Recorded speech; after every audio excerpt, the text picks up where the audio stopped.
My name is Jessie de la Cruz. I was born in Anaheim, California in 1919. I was the oldest of three daughters of Guadalupe Lopez, a native from Aguascalientes, Mexico. I didn't know who my father was. My family survived on farm worker wages. We moved from school to school, from city to city, camp to camp, as we followed the crops throughout Southern California. My family was very poor. We often did not have enough to eat.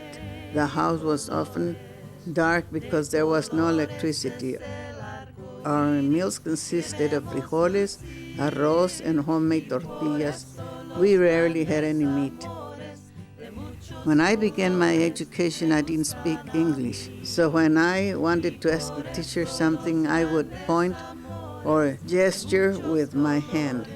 In 1935, I met a man who later became my husband. His name was Arnulfo de la Cruz. We were engaged at the age of 16. Neither family liked the fact, but eventually our families accepted that we were truly in love, and on December 18, 1938, we were married. Arnulfo and I raised our children.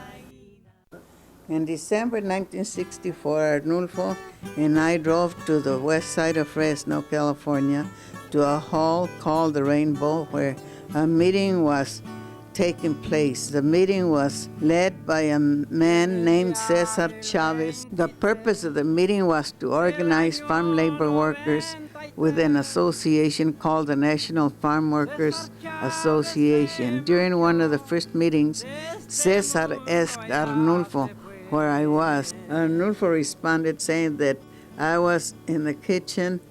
César said, "She belongs here. She needs to know what will happen." I was now part of La Causa, a movement that would not only provide labor workers higher wages and better working conditions, but also the respect which we deserved. I know the farm workers I met were scared, and I was too. We all desperately needed work, but unless we did something to demand improved working conditions, things simply would not change.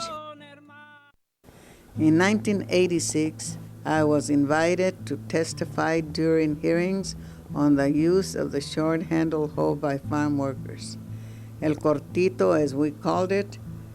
Having used the hoe myself for several years and having seen the effects with my own eyes, I understood the problems the hoe presented. With a handle only 24 inches long, the hoe forced farm workers to bend and stoop for hours on end, a position which often led to lifelong and debilitating back injuries. To drive my point home, I asked the government officials to try spending the day walking around holding the tips of their shoes. This would give them an idea of the effects of el cortito. Eventually, California lawmakers outlawed the use of the hoe. It was a victory for the movement and a moment I would never forget. I was proud to play a part. Today, I live in Fresno, California, in a one-bedroom apartment in a complex for elderly citizens.